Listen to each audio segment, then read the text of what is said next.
on The Fact Today, only on ATN. And welcome to Let's Talk on Atlantic Television Network. Let's Talk is a people-oriented show designed to communicate core issues centered on trends and to whom it may concern per time. On today's show, we'll look at protests, labor gears up for strike, tanker drivers strike causes panic, and hardship, pray for Tinubu primate Ayodele urges Nigerians. When we come back from this short break, we'll dive right into the show. Do not go away. From the line across the ocean to the land beyond the mountains, through the Sahara, we bring honest pop news, live analysis, expert discussions on trending stories in politics, business, socio-economy, sports, and documentaries.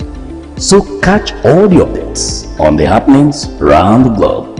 Stay focused on The Fact Today, only on ATN.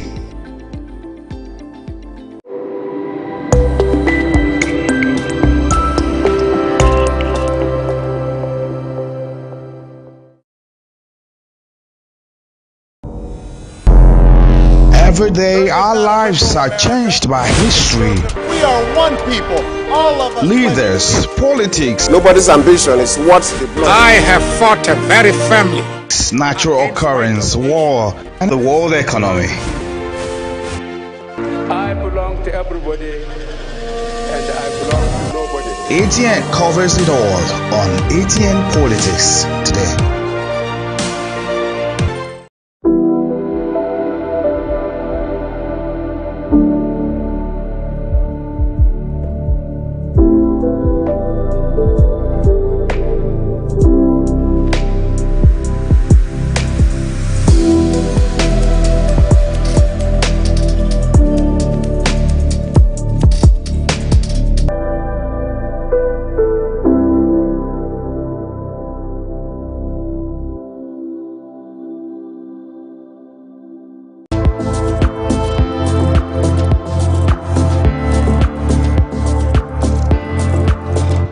From the line across the ocean to the land beyond the mountains, through the Sahara, we bring honest pop news, live analysis, expert discussions on trending stories in politics, business, socio-economy, sports, and documentaries.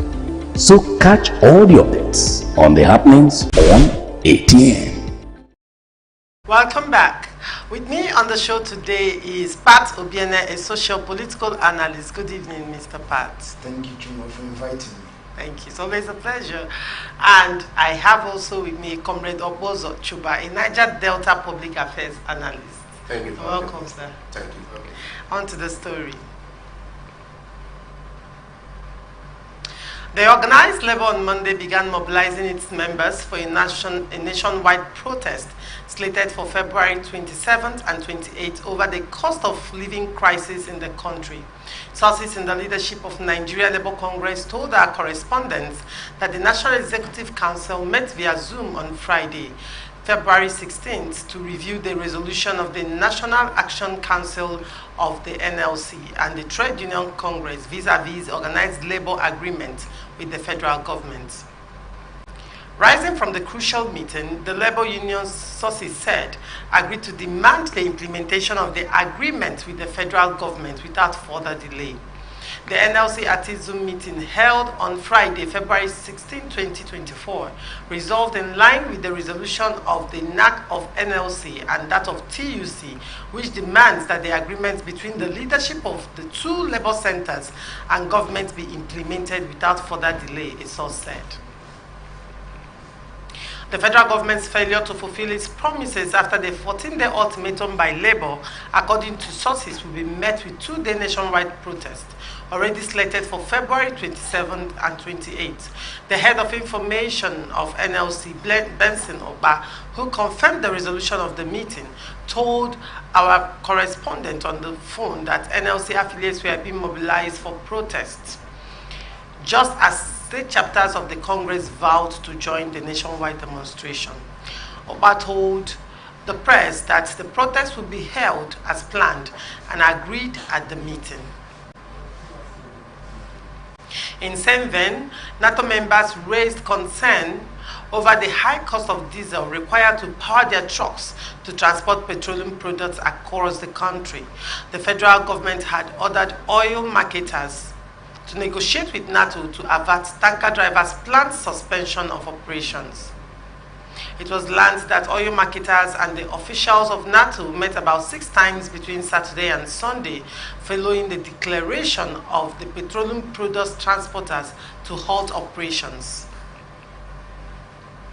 As the federal government battled to end the tanker driver strike, the NLC on Monday vowed not to back down on the planned protest.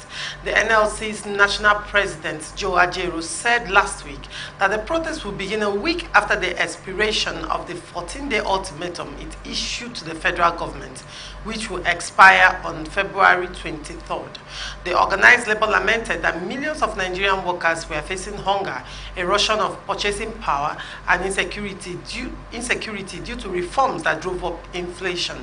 Ajaero, who spoke during a briefing with journalists in Abuja, noted that the Executive Council meeting on the state of the economy and matters related to insecurity in the country. It is also important to note that at this evening, NATO has called off or suspended its strike. Now, Pato Biene. Yes, please. This is the issue on ground.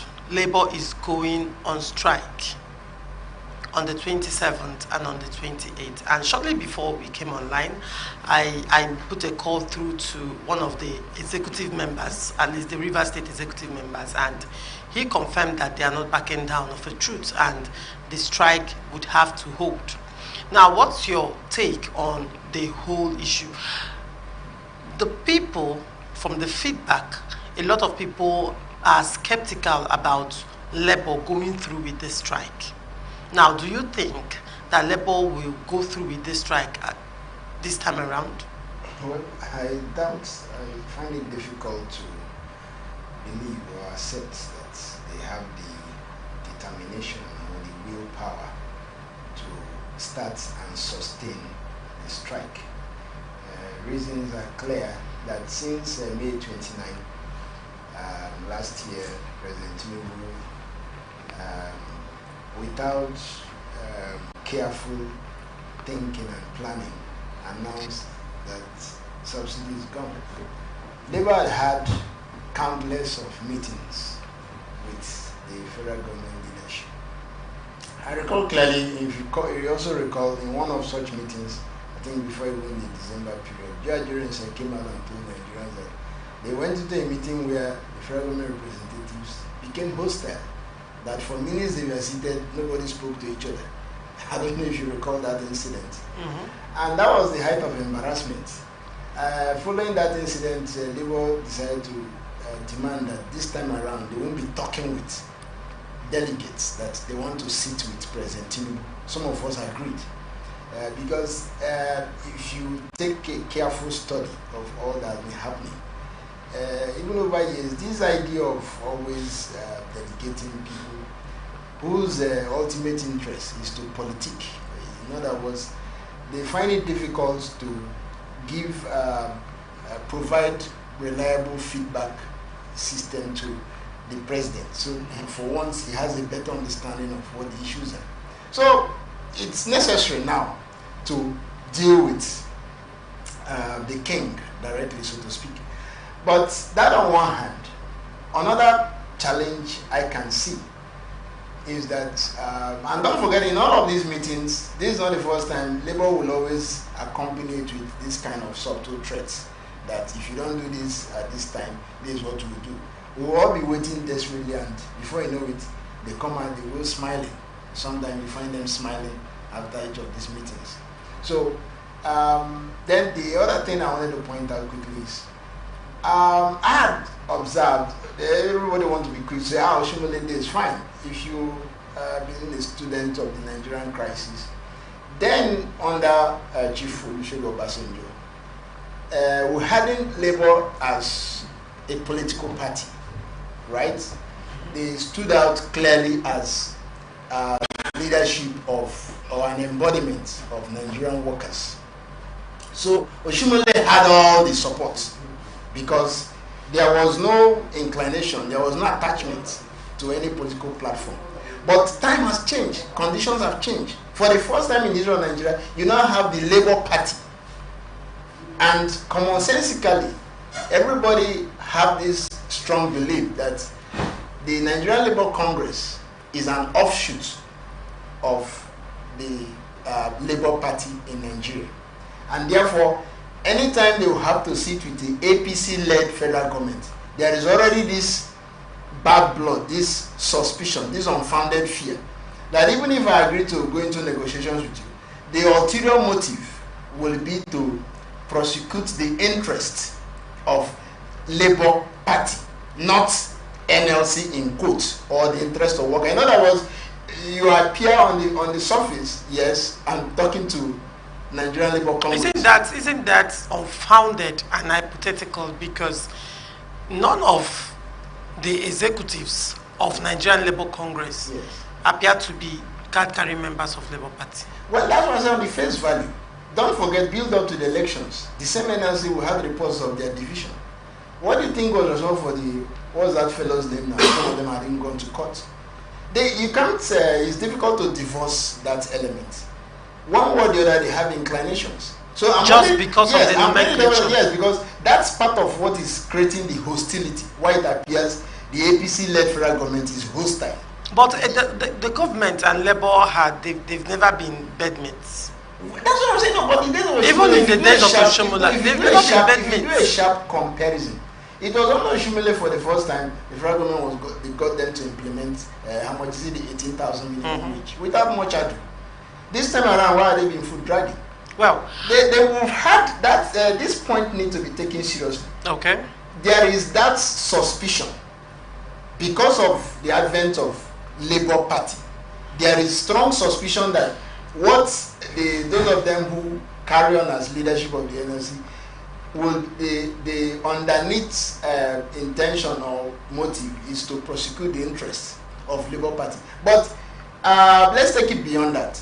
I had opinion or suggesting that if Labour, what it means now is that Labour need to retreat, re-strategize, because where we are in this country now is no longer the struggle for Labour or TUC. It is now the Nigerian people's struggle.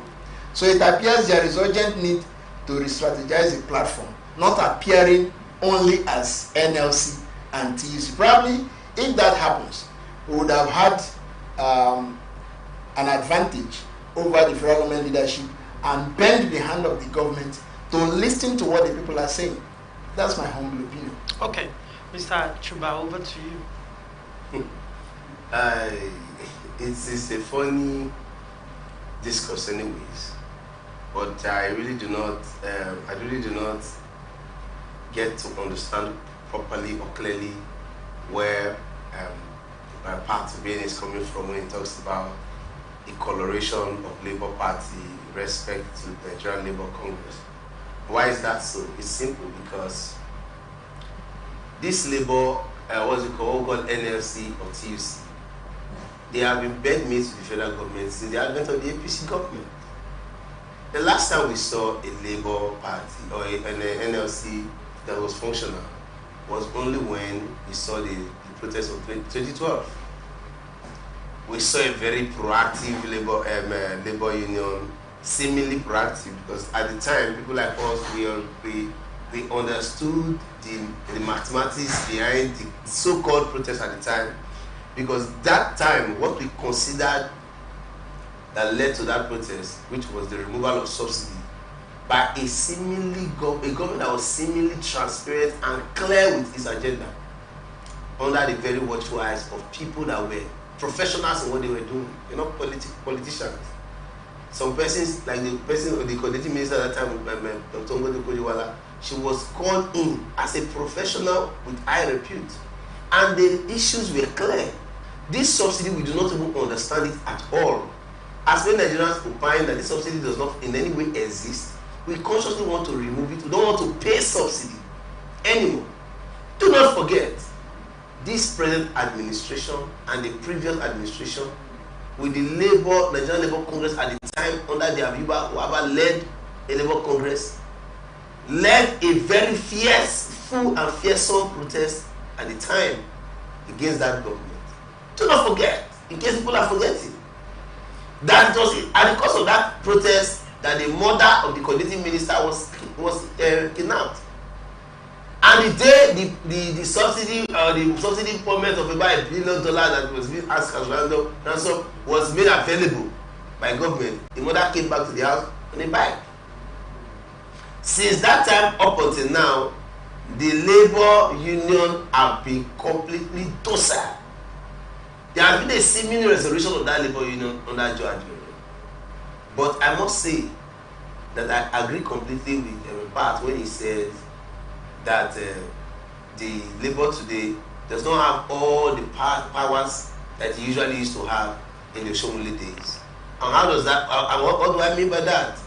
If the embarrassment that got to Joajero in Imo State and happened to an Oshomole, the Nigerian system would have been shut down at the time.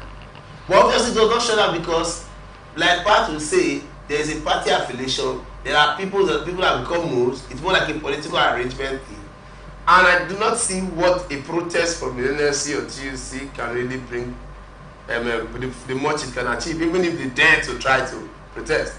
Because we saw the Ayuba Waba who was lying in bed with the government, the previous government, and completely forgot that it was a pressure group for any reason. It was supported to get to the high echelons of trade unionism and all of it. So my opinion and my view is simple. It is not whether you want to go for protest or go for strike, as the case may be. What is the program on ground to achieve something out of it? If I would suggest that if you want to say you want to go for protest or you want to go for strike, let them come out clearly. Shut down everything that you can shut down. Let us look ourselves in the eyes. If we do not have the government, let us know. Outside of that, all of these are what's it called, arithmetic processes, like Pat clearly stated. After which we will see them stand to take photographs, group photographs, smile and shake hands, and everybody walks away. To what end is the protest going to? To what end is the protest going to benefit the Nigerian populace? It was under an Ayuba Waba led NFC that we saw the young lives of Nigerians wasted in a protest called the NSAS that was targeted at giving this country a redirection, and nobody made a statement or made any push to that effect. A year after that thing, the federal government of Nigeria came out, at least the Lagos state came out to have a mass burial for these same people. And no pressure group or anybody could say the word because why? The system is already backalized. For me, I believe that at this point in time, labor protest is for me just one of those let's talk. And there are people who are in the corridors of power who know how to mastermind this thing, tell the government they don't want to protest, and they know how to share money, bring money to say calm them down, no calm them down. They share money. Outside sharing money, to what end are they there? When you talk about sharing money, Chuba, I might want to hold you because you don't have proof that money is being shared to NLC.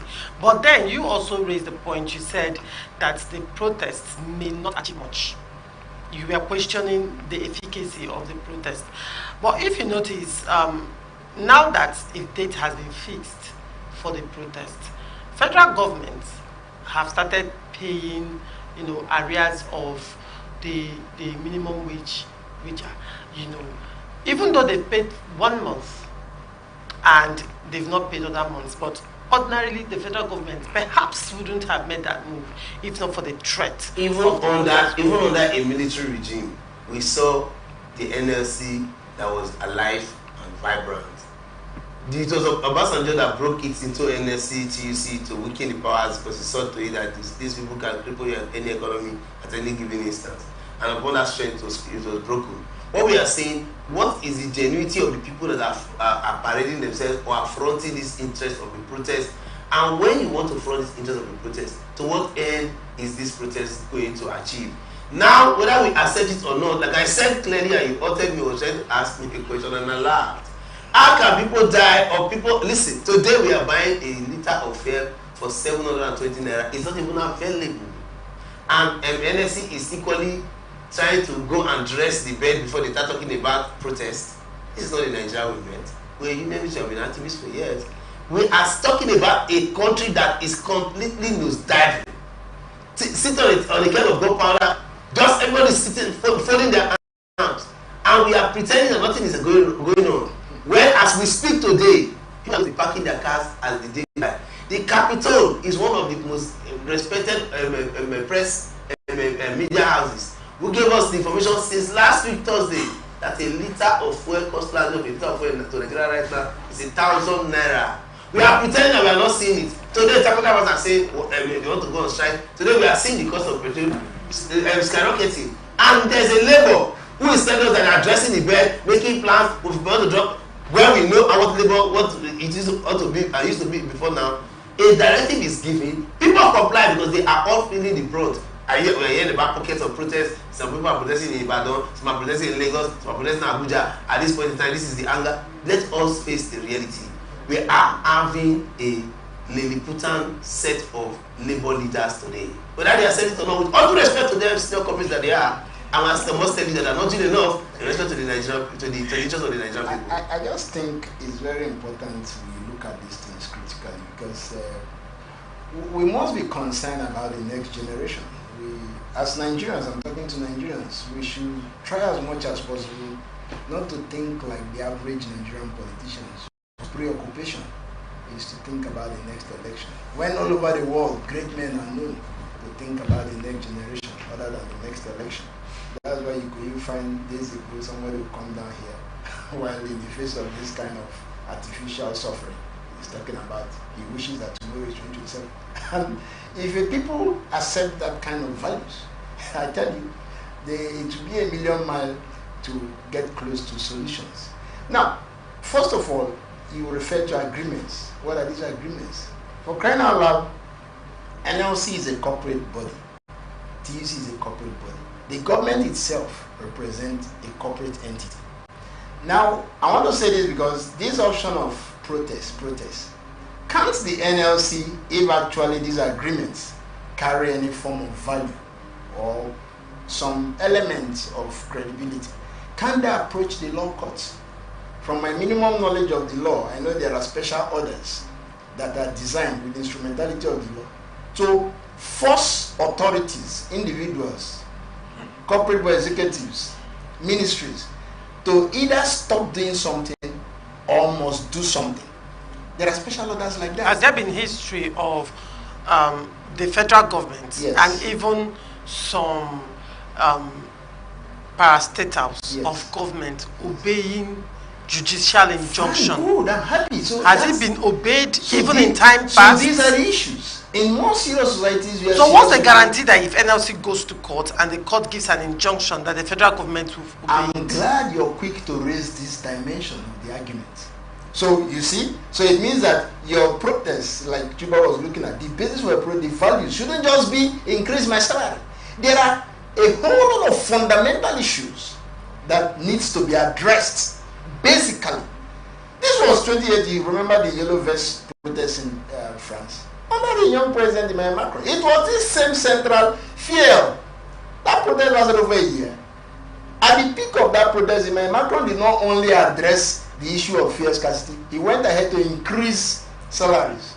So, like when you said it's not because they threat the environment is paying arrears, what is that?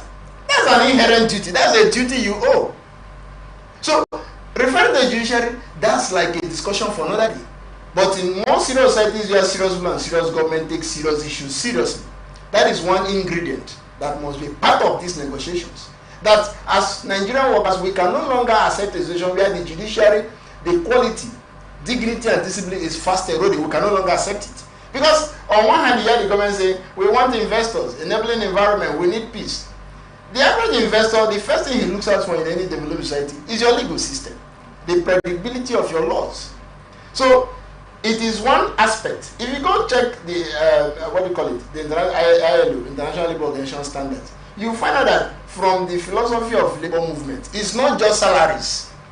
Labor must be concerned about the rights to socialize with authorities. So here, if you keep limiting it, the content of your agreement is always, like days ago, I heard them, for example, oh, we're talking 1 million. I was on another media house, and I raised the question, I said, the issue is not the quantum of the salary. It is the revenue. As in Nigeria, countless times, the public may be my witness. I've been one voice calling that. How long shall you continue to accept national economy or budget where you hinge it on one commodity from one section of the political economy? That's the height of economic injustice. No other civilized democracy accepts that. It's only Nigeria on the surface of the earth. 36 federating states. You say every day we want to plan the means and distribution of revenue. We should all depend. Even from my illustration, it's like it's not possible. Now, how can you also make out increase of salaries when you sit back to accept a primitive allocation of over 140 million cars to, first of all, over 360 House members, and you have on the other hand 109 members, over 140 million cars, and you're crying of dollars. We all sat back in this country, just the convention of APC and PDP, build up to the present. Dollars, look at the EFC that has gone, I don't know what better word. They came out and said, even a young lady from Delta came out and told us how she built houses, very luxurious one for that matter. Monies got from delegates, whatever. Dollars, in fact, people hashtag it on social media, rain of dollars. Then nobody knew that we were coming to this point. I was just walking in, I was telling someone, I said, can you go to America and move into a deposit bank and say you want to withdraw Naira? Once before, I've been raising that alarm. If you're used to it, if you frequent the banks, you find every 5 customers now behind the counter, you find 2 asking to withdraw dollars. To spend in which economy? These are things that Labour should include in these negotiations. I have said that I'm so disappointed with lawmakers from this region. You just sit down there and you tolerate a situation where somebody, and you are the mercy of international price. So once anything goes wrong with crude oil, everybody gets cold. So it is now necessary, if you want to talk about salary, first address the fundamental demon, which is, I can't continue to use my crude oil. Nasarawa man, Niger State man, what's his name now? Former the state governor, Fayemi, once carried out on planned visit to Niger State as Minister of Steel under Buhari, and found the Botswanas, the Chadians, the Cameroonians, the Chinese mining gold without remitting to Federal Land Revenue Service. Then, when it is time to present the budget, all you hear this sing song, it is hinged on $50 oil benchmark, $60 oil benchmark, $70 oil. You will never hear $40 diamond benchmark. As Yanko came out in 2014 under the Good Luck Confab to say that Adamawa State alone has diamond in commercial quantity. These are fundamental questions Labour should concern themselves with first of all, so that you will be on equal footing to begin to now demand to say, I want my salary to be XYZ. South Africa in 2018 did that without blinking eyes. And materially speaking, economically speaking, Nigeria is far richer than South Africa. In November, South Africa increased, if you translate their currency to our naira, 200,000 naira without blinking eyes. And Nigeria is known to be far richer than South Africa. So is Labour not supposed to raise the fundamental question that, look, Nigeria, this political economy is not balanced. There is huge imbalance and injustice, first of all. The revenue, the tax system you find down the south here will consume much of alcohol. You know that more than I do. Over years now, you take so much of that revenue here, and you expect me to clap hands and you go and sponsor somebody else whose religion prohibits drinking of alcohol. These are intolerable things you find in other conscious democracies. There must be a balance of terror on the road to freedom. You cannot be demanding on one thing and you suffocate the means of production and distribution. It's not going to work. Right now, even if they pay you 1 million naira, what is your power supply system? Before now, you know, okay, NEPA was corrupt, let's get to Gencos and Discos and whatever. How can you, as big as well, one man will sit in Port Harcourt and say he's regulating supply to Calabar, Bayelsa, and who does that? And at the same time, you're talking of employment space. When you turn out graduates every day, are you not supposed to allow the field and let young people go and exhibit their energy? You confiscate everything, you limit everything. So Labour is supposed to raise these questions. So for me, as long as we continue this mono economy of using crude oil, we can neither negotiate properly to have fair salaries, good working conditions, because that also affects the security system. Now we were clapping hands for state police. I'm reminding those of us who are getting excited. In more serious societies, even the local council from local government authorities, they prepare budget for county police, which you call council here, not talk of state police.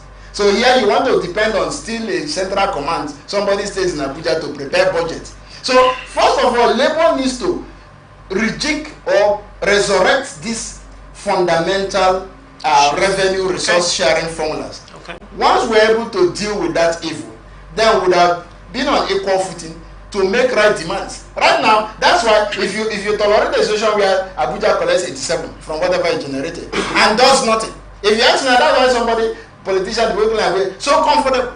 Somebody can just freely say, I allocate to myself 140 million. For doing what? Okay, all right. Now, Mr. Choba, he has raised, Atobiede has raised a point. He said Labour should be more inclusive in their agitations. Do you share the same opinion with him? Trust me, I cannot fault any word I just heard in the last 5 minutes. The reasons are very clear. They are germane, they are sincere, and they are the vein of the Nigerian state issues today. But I would like it to yes. One of the issues Pat raised now is an issue that is personal to me, which is you have people who parade themselves as strong men from the south of Nigeria. And with all due respect, I do not see any strong southern politician. They do, even in whatever thing you think you have joined or you think you know or you think you have, I do not see any strong southern politician, because any strong southern politician that wants to parade himself today, he might just be strong physically by the fist, but it's completely mentally bereft to the best of my knowledge. As we speak today, there is a market in Dubai called the Nigerian Gold Market. And there's the politicians from the south, the legislators from the south, they will all pretend they've not heard, they don't know. Ask yourself, I asked that very, very, very fundamental question many years ago that I'm reiterating again today. What is the job of Mahmoud Sharif? What was his job? Outside being a governor and a senator, what else has he done? Before becoming the PDP national chairman, Mahmoud Sharif paraded 5 private jets. These are one of the things people said he had too much money, he will not stay and all of that. How did those monies come about? We are in a country today where serious matters or serious issues are not being considered. If today the 30,000 naira minimum wage is even implemented now, can 30,000 naira buy you a bag of garri or a bag of rice? Can 30,000 naira really carry a family of 2 in fairness to consciences? So when we are talking about a protest or a strike, to what end? The fundamental issues are staring us in the face. Year in, year out, we know that Zamfara has gold in commercial quantity. Has that been completely co-opted into the Nigerian budget system? We are sitting there folding our hands or sitting there pretending as if they want to go. To me, I've said it before. Any strike that is not clearly defined for me to get any role to play, be it a commentary level, at a commentator level, or as a partisan person to say I want to participate, I will not get involved because it's a waste of effort and all the technical acumen that someone has been able to build for themselves. There are serious germane issues on ground, and I want to beg the southern leaders or the southern labor leaders as at now, those that we have the opportunity to listen to us again or possibly listening even now, they should understand that Matawale gave the world or gave President Buhari a white paper and they turned the illegal miners to artisan miners. The South should be able to know that what we call illegal bunkering today is out of the sheer ingenuity of our people from a very rigorous process, and they are being able to refine this product called crude, and we're being able to provide petrol, kerosene and diesel whatever small quantity to the market. If we have leaders who have capacity and have thinking caps up there, they should be able to know that the modular refinery or the cellular refinery, as the case may be, is the way to go with our people content into this process, because out of their sheer ingenuity that are making these things work. Today, the almighty NNPC and all the equipments that they have on ground, with all the refineries, with all the money spent in them, cannot even boast of refining a drop of petrol in this country for years.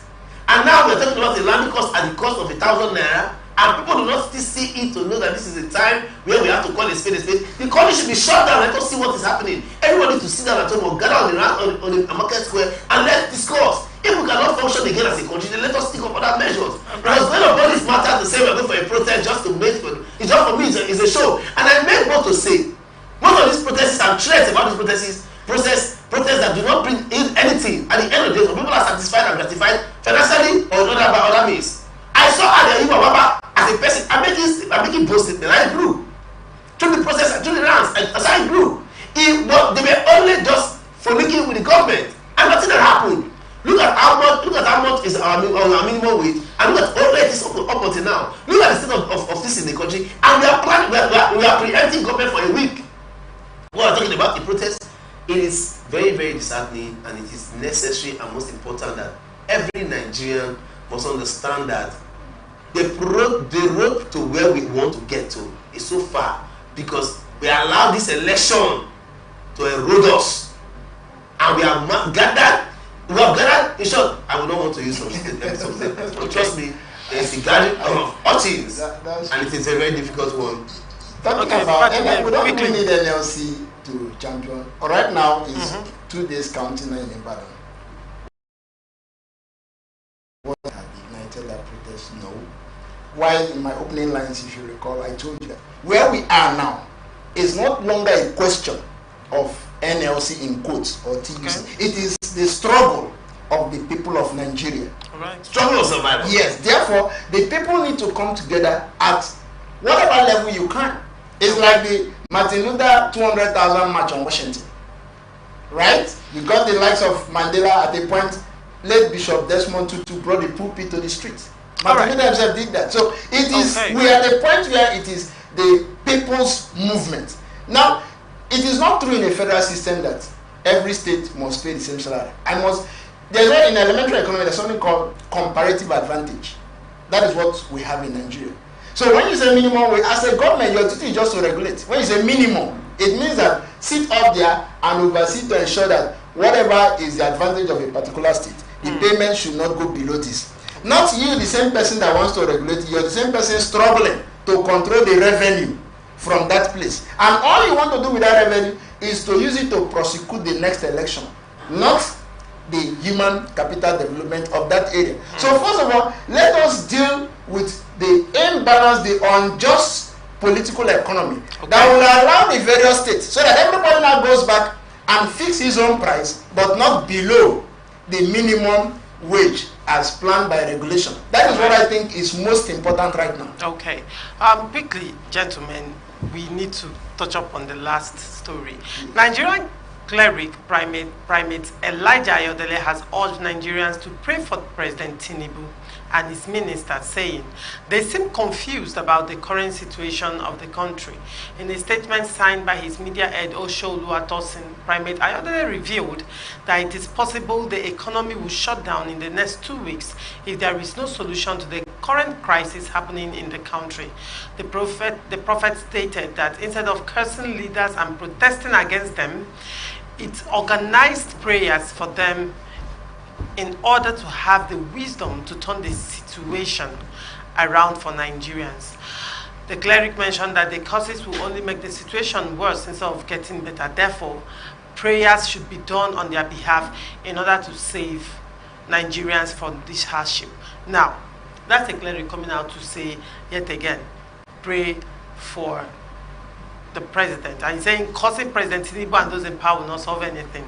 Nigerians should learn to pray for their leaders because we all want the country to be better. I warned Nigerians against voting for APC, but they didn't listen, and now they are reaping what they have sowed. Protest causes won't solve anything other than prayers for our leaders. Now, this is what he's saying.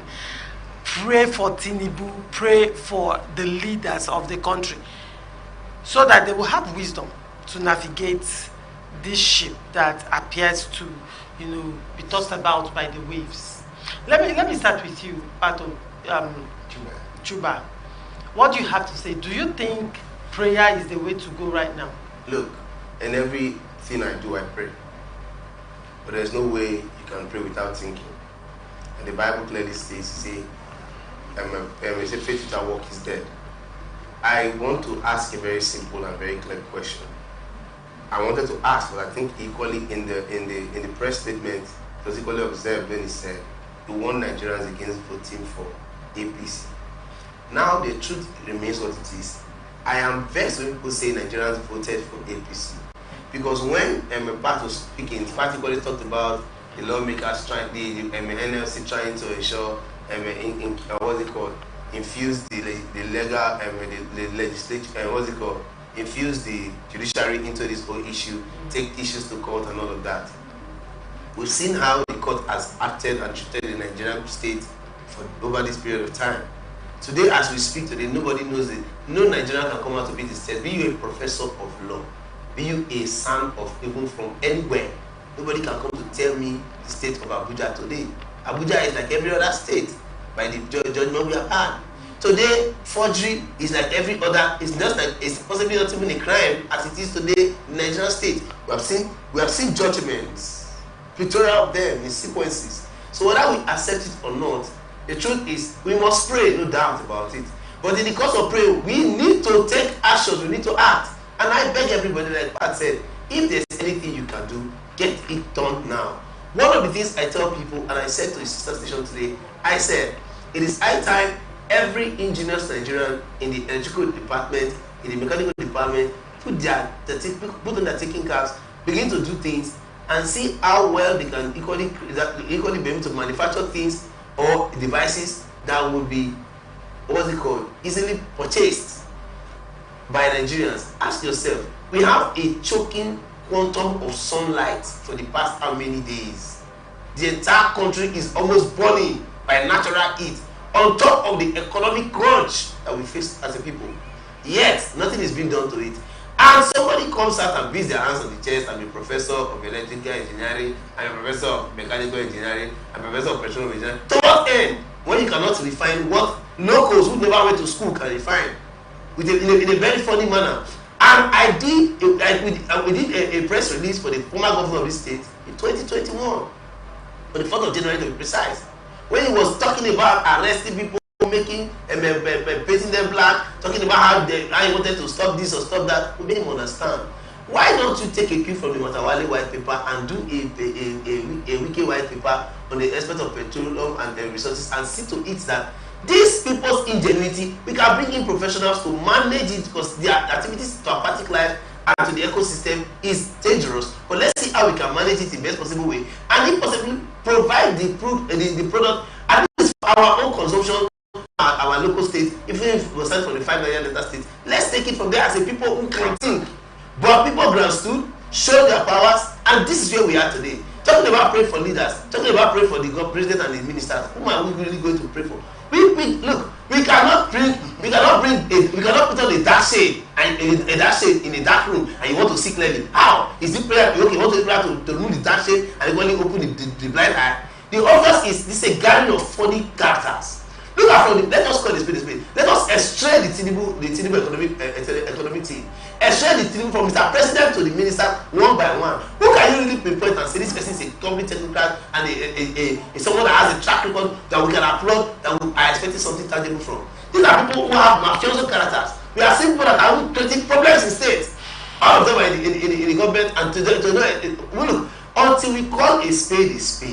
We have a speaker who has over 34 essays. These are essays in the office. We have a senior president who have we have a president who have over 13 fleets or 11 fleets as president. And we are talking about, look, it is high time we know that even though the Labour and most of these people, they are all jokers as it is today. And when something is done, like Ebat said, it's now our struggle. It's no more a Labour struggle. Right. And in the course of our struggle, we just pray that there's a way out of it. Because right now, it's only going to be a miracle. And so I think at the end of it, prayer just has to play a role. Because every other thing that we're trying to do might not work. We saw our protest of SARS. We saw that exams were killed. A brother light. Nothing happened. You said it's going to be a miracle. He said it's going to be a miracle. You see, Joma, on a serious note, my experience with I'm not a religious person, right? Okay. But I believe in the spirituality of God's nature and character. God has a spiritual nature and character. Now, what we are told from growing up as a Christian, in fact, I don't even deal with Christians anymore. The next category I'm looking for now, Christian believers. That's the category I think are more serious. Because if we dwell in the realm of Christianity, you find all manner of people there. And I'm not interested in that realm. I'm concerned about Christian believers. How do I mean? Those of of them who profess to lead this faith. I thought that if you take even the Oxford Dictionary of prayer, it means talking to God. That is our limit as Christians, the knowledge, that is what we are told. But have you bothered that if it means talking to a being, a supreme being, it should be two ways, right? Are we also in a position, or have we bothered also to ask, when this being starts answering our prayers, how do we know? Have you ever bothered that? So I want to use the opportunity tonight to remind us that it is beyond prayer. If it is prayer, nobody prays more than Nigerians on the surface of the earth. But what I think is missing is the ability for us to understand when God is answering our prayer. And how will God do that? Clearly, for those of us who are Christian believers or the Christian faith, I wouldn't know if the Quran has similar accounts, but we know a story of Joseph in Egypt under the government of His Excellency Pharaoh. As a way to show that the prayer they had prayed as an Israeli or an Israelite was that the Spirit of God was upon him as a macro, as evidence to show that this prayer you've been praying to me, now I've answered. I want to show that I have answered the prayer. The Bible recorded that he took the economic advice of Pastor Joseph to the government of Pharaoh to solve the economic hardship that was, I think, even far more worse than what Nigeria is physically going through to solve the problem, and that ending to be the new excellency in Egypt. Before now, in fact, even somewhere today, we had this chat and everybody was marveled. I said, I am still waiting. When in the face of all this, our general this, Papa this, and Mama this, when are we going to have our own Pastor Joseph that will walk up to the Tinubu that he's referring to? Because the Bible is the most classical literature you can read. The calling of God is not a fancy. It is in time of trouble, your ability to bring the power to the scene of trouble is how we know that the Spirit of God is with you. So where we are now is beyond prayer. It is our ability to understand that God is answering the prayer. And one way we can know is that where are those of them who actually are close to God? Because there is another argument that knowing God is different from being close to God. So for me, we need those of us, including myself, who are close to God, that will go like Pastor Joseph, rather than telling the Israelites to continue praying, because they have prayed, right? Okay. But he was in a position to understand that, oh, the hour has come when God is answering the prayer. And how did he manifest it? He walked up, circumstances played out, he continued talking, even those who are close to the government, that please, I can do this. Those who went to the excellency and said, look, we have a man who can provide the economic policy that can solve, and that's what the Bible recorded. It was Joseph who came up with the economic policies that solve the problem. Permit me to say that. Quickly. Permit me to say that if there was a Pastor Joseph, with all due respect, I'm not a fan of Osibajo. I detest him to a large extent as because of his rules. But at a point in time, Osibajo came with the modular cellular refinery team. Are we talking about a Pharaoh that wants to listen to a Joseph? Or excellency Pharaoh that will arrest a Joseph when he comes with a solution? Well, the Pharaoh has made up his mind. It's generic. That's what I'm saying. General. I'm going to say something now. We have the Pastor Osibajo who spoke to an excellency Buhari. Was he taking? At the time he was speaking, if he had gotten the answer, that's why I carefully was saying that the ability to know when God is answering the prayer. So you don't go on your own when you've not gotten the answer. Okay. You must get the answer clearly. Okay. So don't act out of emotions or sentiment to say, or proximity. So that is what I think is missing from among those of us who are professing to be leaders of God's character. I think that's what is important. All right. Well, gentlemen, sadly, time is no more on our side and we need to go. Thank you so much, Pato BNF, for coming. I'm glad. Thank you so much, Chuba. It's always a pleasure having you. My pleasure. And this is where we wrap it up on this episode of Let's Talk. Do not forget you can always catch up with us on this show and every other show on Atlantic Television Network socials, Facebook and YouTube, Atlantic Television Network, Instagram and TikTok, Atlantic TV Network 1, Twitter, Atlantic TV Net. Watch us live on our website, www.atlantic.tv. network.tv. Do not forget, peace and unity are the pathways to progress. Thank you for watching. Global News comes up shortly by 9 p.m. I am Ogu Laurentia Choma. See you at the same time tomorrow. Good night. From the line across the ocean to the land beyond the mountains, through the Sahara, we bring on-spot news, live analysis, expert discussions on trending stories in politics,